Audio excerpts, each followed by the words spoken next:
And to conclude chapter 19, the final question in this chapter is the unification of Italy and Germany.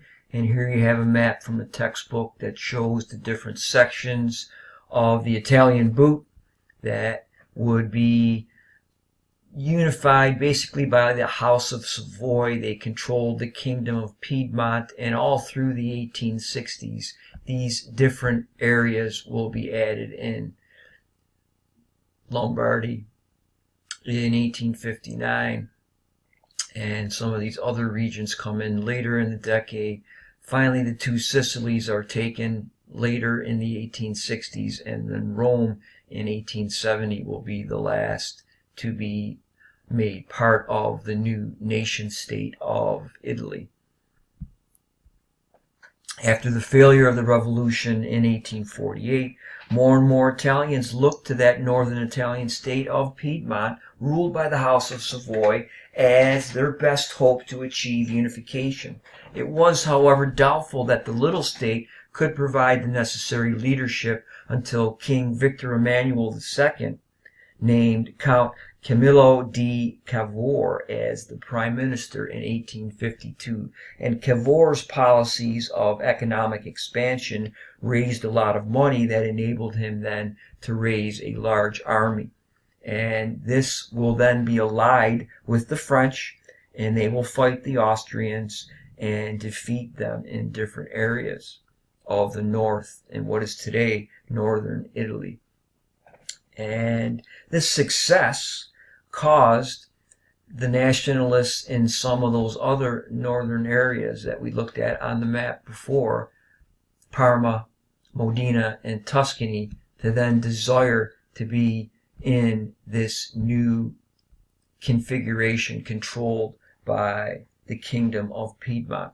In southern Italy, Giuseppe Garibaldi, the red shirts, were sweeping through Sicily, and then they crossed over into the mainland and began a victorious march up the Italian peninsula. They took Naples, and with that, a new kingdom of the two Sicilies fell. And that was a huge part of the boot area. And he is a patriot. Garibaldi does not want to be a king or a dictator or an emperor. He has no interest in that. He is in support of the unification of the Italian peninsula, and he gives the conquested areas over to Cavour's Piedmontese forces. And in 1861, the new Kingdom of Italy was proclaimed under a centralized government subordinated to the control of Piedmont and King Victor Emmanuel. The task of unification was not yet complete. Venetia in the north was taken from Austria in 1866, and as I mentioned, the Italian army will annex the city of Rome in September of 1870, and it becomes the new capital of the United Italian State. The papal area, the Vatican, though, is still its own entity, and it is still a self-governing place to this day. Germany. Prussia is the most prosperous and dominant, and it's also a very authoritarian state, with the Prussian king in firm control of both the government and the army. And in 1862, the young King William I, or that's the next one, it's Wilhelm I. He comes in after William IV had passed away at a young age. He was only 21, I believe. But this new king appointed Count Otto von Bismarck to be the new prime minister. And Bismarck is the ultimate realist. He is the foremost practitioner of realpolitik, or the politics of reality. Not by speeches and majorities will the great questions of the day be decided, he said. That was the mistake of 1848, but we will implement our policies by iron and blood. He will be the master of doing the balance of power and then furthering the Prussian state's interests through a series of wars. He had a lot of opposition to his domestic policy, because he tends to be dictatorial and he doesn't really want to consult any other groups or different assemblies on what their input should be on these policies. He begins an active foreign policy, and through this, he is going to unify Germany. First, they defeat Denmark with Austrian help in 1864. Then they gain control over Schleswig and Holstein. And then Bismarck goads the Austrians into a war after they had just been allied with them against Denmark. And at Königgrätz, they will defeat the Austrians on July the 3rd, 1866. And now Prussia is the leading northern state in the North German Confederation. And this is the most powerful part of Germany. The South, states like Bavaria, are still independent.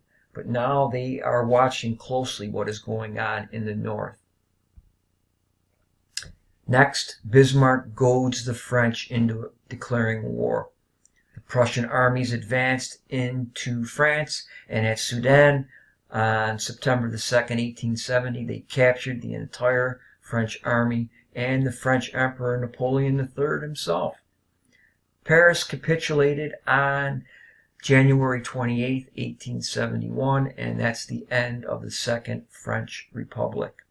And also, France has to give up the provinces of Alsace and Lorraine, which are very, very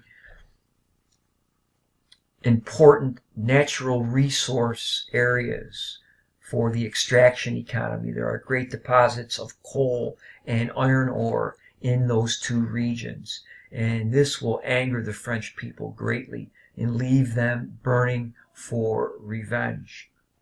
And the Third Republic then is set up in France.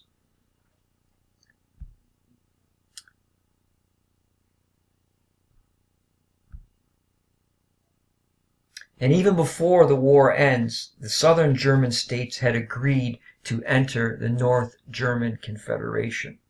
On January 18, 1871, in the Hall of Mirrors, Louis XIV's palace at Versailles, William I was proclaimed the Kaiser, or the German Emperor, of the new Second German Empire. The Holy Roman Empire was the first one.